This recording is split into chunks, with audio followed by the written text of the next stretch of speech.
میں ملتمس ہوں اپنے ایوان سے اپنے محترم بیلی کاظم علی طیبی صاحب تشریف لائیں، اپنا اظہار خیال فرمائیں۔ کاظم علی طیبی، نعرہ تکبیر، نعرہ رسالت، دونوں ہاتھ ایک بار بلند کر کے ذرا، نعرہ رسالت، نعرہ حیدری، آستان علی کروا والا شریف۔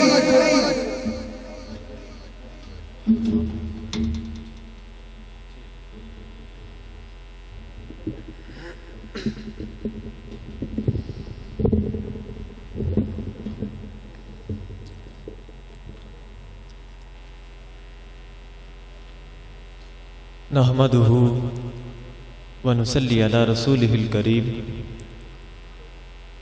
اما بعد فاعوذ باللہ من الشیطان الرجیم، بسم اللہ الرحمن الرحیم۔ قل ان کنتم تحبون اللہ فاتبعونی یحببکم اللہ، صدق اللہ العظیم وصدق رسولہ النبی الکریم الامین۔ ان اللہ وملائکتہ یصلون علی النبی یا ایہا الذین آمنوا صلوا علیہ وسلموا تسلیما۔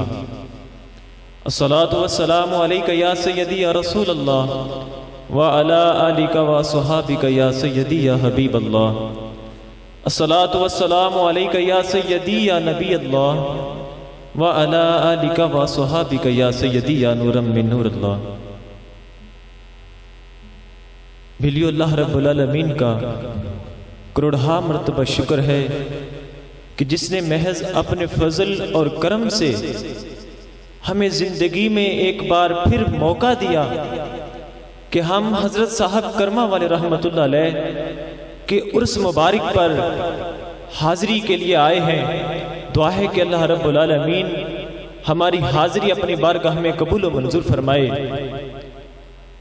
میں نے آپ کے سامنے جو آیہ کریمہ پڑھنے کا شرف حاصل کیا، اللہ رب العالمین نے قرآن کریم میں ارشاد فرمایا، قل، اے محبوب آپ فرما دیجئے، ان کنتم، جو لوگ تحبون اللہ، اللہ سے محبت کرتے ہیں،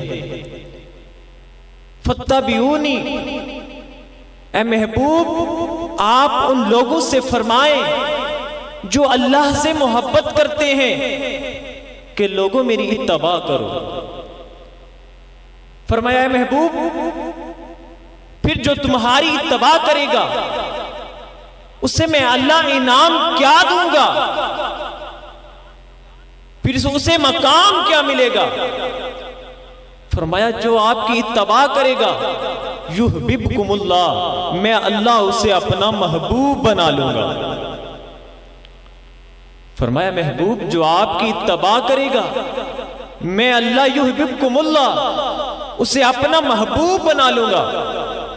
تو دوستو دیکھنا یہ ہے کہ اتباع کیسا عمل ہے کہ جس کے کرنے سے اللہ رب العالمین انسان کو اپنا محبوب بنا لیتا ہے۔ تو کچھ لوگ اتباع کو عطائت کے ہی زمرے میں رکھتے ہیں، عطائت کے ہی درجے میں رکھتے ہیں۔ میں آپ کو بتانا چاہتا ہوں کہ اتباع کس چیز کو کہتے ہیں۔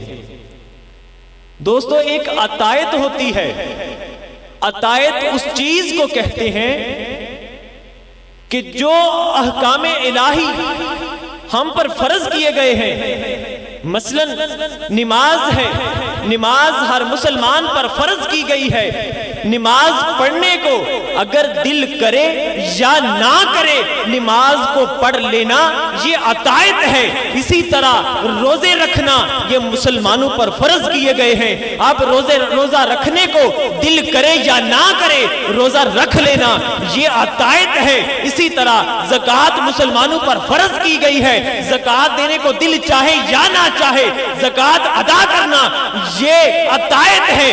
لیکن اتباع اس چیز کو کہتے ہیں کہ نماز اگر انسان اس نیت سے پڑھے، نماز میرے آقا علیہ الصلوۃ والسلام کی آنکھوں کی ٹھنڈک ہے، یعنی نماز کو اگر انسان محبت رسول صلی اللہ علیہ وسلم میں، عشق رسول صلی اللہ علیہ وآلہ وسلم میں اگر انسان نماز کو ادا کرتا ہے تو وہ اطاعت نہیں بلکہ اتباع بن جاتی ہے۔ تو اللہ رب العالمین نے فرمایا اے محبوب جو تمہاری اتباع کرے گا میں اللہ یحببکم اللہ اسے اپنا محبوب بنا لوں گا۔ یعنی جو نیک عمل محبت رسول صلی اللہ علیہ وآلہ وسلم میں، عشق رسول صلی اللہ علیہ وسلم میں ڈوب کر کیا جائے وہ اطاعت نہیں بلکہ اتباع بن جاتی ہے، اور اتباع اطاعت پر فوقیت رکھتی ہے، مقام رکھتی ہے۔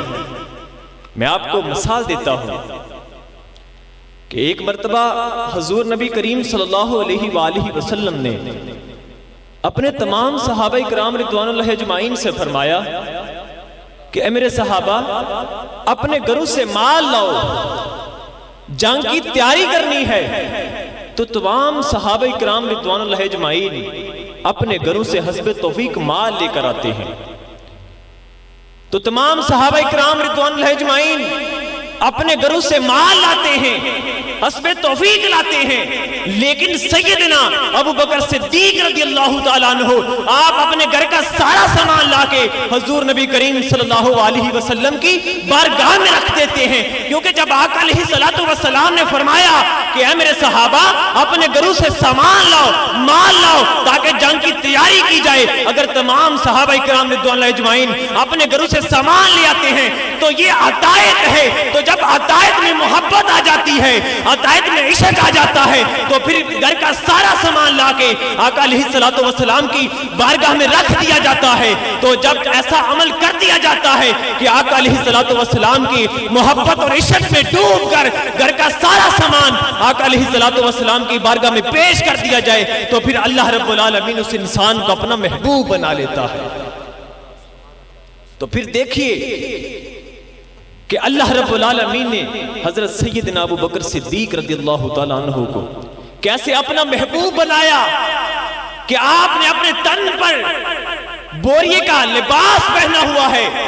تو اللہ تعالیٰ اپنے قانون تبدیل نہیں کرتا لیکن اپنے محبوبوں کے لیے اپنے قانون بھی تبدیل کر دیتا ہے۔ تمام نوری فرشتوں کو حکم دے دیا کہ آج نوری لباس اتار دو اور بوریے کا لباس پہن لو، کیونکہ سیدنا ابو بکر صدیق رضی اللہ تعالیٰ عنہ نے بوریے کا لباس پہنا ہوا ہے۔ تو دوستو آستانہ علی حضرت کرما والا شریف سے ہمیں محبت رسول کا درس ملتا ہے، ہمیں عشق رسول کا درس ملتا ہے۔ تو یہ محبت رسول صلی اللہ علیہ وآلہ وسلم اگر آج ہمیں آستانہ علی حضرت کرما والا شریف سے محبت رسول عشق رسول کا درس ملتا ہے تو یہ 14ویں صدی کی ایجاد نہیں بلکہ یہ محبت رسول ہمیں صحابہ کرام رضوان اللہ اجمعین نے سکھائی ہے۔ میرے آقا علیہ الصلوۃ والسلام کے ایک بڑے ہی پیارے صحابی حضرت ثوبان رضی اللہ تعالیٰ عنہ آقا علیہ الصلوۃ والسلام کی بارگاہ میں آتے ہیں تو آقا علیہ الصلوۃ والسلام پوچھتے ہیں کہ اے ثوبان تمہارا کیا حال ہے، تمہارا رنگ زرد کیوں ہو چکا ہے؟ حضرت ثوبان رضی اللہ تعالیٰ عنہ کی آنکھوں میں آنسو آ جاتے ہیں، آپ رونا شروع کر دیتے ہیں۔ تو آقا علیہ الصلوۃ والسلام پوچھتے ہیں یا ثوبان رونے کی وجہ کیا ہے؟ عرض کرتے ہیں یا رسول اللہ صلی اللہ علیہ وسلم مجھے ایک مرض لگ چکا ہے، مجھے ایک مرض لگ چکا ہے۔ تو دوستو ذرا دل کے کانوں کو کھول کے سنیں کہ وہ مرض کیسا تھا کہ جس نے حضرت ثوبان رضی اللہ تعالیٰ عنہ کے رنگ کو زرد کر دیا تھا۔ وہ مرض کیا تھا؟ جو لوگ محبت رسول صلی اللہ علیہ وسلم کو 14ویں صدی کی ایجاد کہتے ہیں وہ کان کھول کر سنیں وہ مرض کیا تھا۔ عرض کرتے ہیں یا رسول اللہ صلی اللہ علیہ وسلم ہم جس دن آپ کی زیارت نہیں ہوتی تو یا رسول اللہ صلی اللہ علیہ وسلم آپ کے راستوں میں بیٹھ کر آپ کا انتظار کرتے ہیں۔ یا رسول اللہ صلی اللہ علیہ وسلم جس دن آپ کی زیارت نہیں ہوتی اس دن دن کا کٹنا محال ہو جاتا ہے. جس دن آپ کی زیارت نہیں ہوتی یا رسول اللہ صلی اللہ علیہ وسلم رات گزرنا مشکل ہو جاتی ہے. مجھے اس چیز نے مرض لگا دیا کہ اس دنیا میں تو یہ حال ہے, قیامت کے دن جب آپ کے قدموں کا صدقہ ہمیں جنت ملے گی تو یا رسول اللہ صلی اللہ علیہ وسلم آپ آقا ہیں, ہم مملوک ہیں. یا رسول اللہ صلی اللہ علیہ وسلم آپ مالک ہیں, ہم خادم ہیں. وہاں جنت میں آپ کا مقام علیحدہ ہوگا, ہمارا مقام علیحدہ ہوگا. تو یا رسول اللہ صلی اللہ علیہ وسلم مجھے اس چیز نے مرض لگا دیا کہ وہاں جو جدائی ہوگی وہ جدائی مجھے کیسے برداشت کرنی پڑے گی, وہ جدائی مجھ سے کیسے برداشت ہوگی کہ آج ایک لمحہ اگر آپ سے دور رہتے ہیں تو آپ کی دوری ہمیں برداشت نہیں ہوتی. دوستو دیکھیے کہ صحابہ اکرام رضوان اللہ اجمعین کی محبت ان کا عشق کس حد تک تھا کہ وہ آقا علیہ السلام کو جس دن دیکھ نہ لیتے ان کا دن گزرنا مشکل ہو جاتا, ان کی رات کٹنی مشکل ہو جاتی.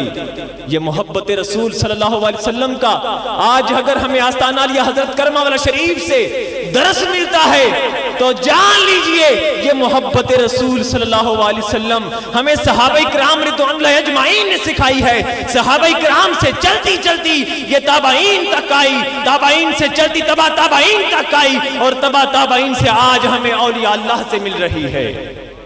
یہ محبت رسول صلی اللہ علیہ وسلم ہمیں صحابہ کرام رضوان اللہ اجمعین نے سکھلائی ہے. حضور نبی کریم صلی اللہ علیہ وسلم کہ صحابہ کرام رضوان اللہ اجمعین کی محبت اور ان کا عشق دیکھیے کہ ایک دفعہ آقا علیہ السلام کی دائیں طرف ایک چھوٹے بچے صحابی رسول صلی اللہ علیہ وسلم حضرت ابن عباس رضی اللہ تعالیٰ عنہ بیٹھے ہوئے ہیں, اور آپ کی بائیں طرف جید صحابہ کرام رضوان اللہ اجمعین جن میں سیدنا ابو بکر صدیق رضی اللہ تعالیٰ عنہ ہے, جن میں سیدنا عامر حمزہ رضی اللہ تعالیٰ عنہ ہے, جن میں جید صحابہ کرام رضوان اللہ اجمعین بائیں طرف بیٹھے ہیں, اور دائیں طرف ایک چھوٹے سیدنا ابن عباس رضی اللہ تعالیٰ عنہ بیٹھے ہیں. تو آقا علیہ السلام کی بارگاہ میں ایک پانی کا پیالہ آتا ہے تو آقا علیہ السلام کچھ پانی نوش فرما لیتے ہیں, اور اب اپنے آقا علیہ السلام نے اس پانی کو اپنے صحابہ میں تقسیم فرمانا ہے. تو آپ کا معمول یہ تھا, آپ کا سنت طریقہ یہ تھا, آپ جب بھی کسی چیز کو تقسیم فرماتے تو دائیں طرف سے تقسیم فرماتے. لیکن آج دائیں طرف پر چھوٹے بچے سیدنا ابن عباس رضی اللہ تعالیٰ عنہ بیٹھے ہیں, اور بائیں طرف جو ہیں جید صحابہ کرام رضوان اللہ اجمعین بیٹھے ہیں.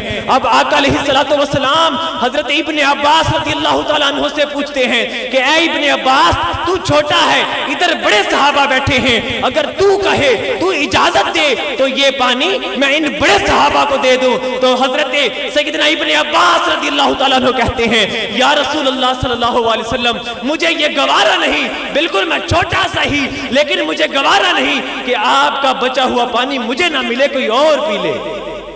فرمایا یا رسول اللہ, عرض کی یا رسول اللہ صلی اللہ علیہ وسلم آپ کا بچا ہوا پانی میں پینا چاہتا ہوں. تو آقا علیہ السلام نے اپنا بچا ہوا پانی حضرت ابن عباس رضی اللہ تعالیٰ عنہ کو دے دیا. اب صحابہ کرام رضوان اللہ اجمعین نے پوچھا کہ اے ابن عباس, وہ جو پانی تو نے پیا تھا اس پانی کی کوئی برکت سناؤ, اس پانی کے ذریعے جو تمہیں فضیلت ملی وہ فضیلت تو سناؤ. تو آپ سب کے سامنے ہے کہ اسلام میں سب سے پہلے جو مفسر قرآن بنے وہ حضرت ابن عباس رضی اللہ تعالیٰ عنہ ہے. فرماتے ہیں کہ اس پانی کی برکت اتنی تھی کہ جب میں نے وہ پانی پیا, اللہ رب العالمین نے اس پانی کی برکت سے مجھے اتنا علم دے دیا کہ جب میرے اونٹ کی رسی گم ہو جاتی میں قرآن کریم کو کھولتا, مجھے میرے اونٹ کی رسی مل جاتی. فرمایا اس پانی کی برکت یہ تھی تو دوستو یہ محبت رسول صلی اللہ علیہ وسلم جس کا درس آج ہمیں آستانہ علیہ حضرت کرما والا شریف سے مل رہا ہے، یہ وہی محبت رسول ہے جس کا درس صحابہ اکرام رضوان اللہ اجمعین نے ہمیں دیا۔ دعا ہے کہ اللہ رب العالمین ہمیں آقا علیہ الصلوۃ والسلام کی محبت و عشق عطا فرمائے اور آستانہ علیہ حضرت کرما والا شریف سے پکی سچی وابستگی اور محبت عطا فرمائے۔ دعا ہے کہ اللہ رب العالمین ہمیں اپنے پیر و مرشد کا ہر حکم ماننے کی توفیق عطا فرمائے۔ وآخر دعوانا ان الحمدللہ رب العالمین۔ جن کے سائل سب شاہ و گدا ہیں، جن کے سائل سب شاہ و گدا ہیں، یہ وہی حضرت کرما والے شہنشاہ ہیں۔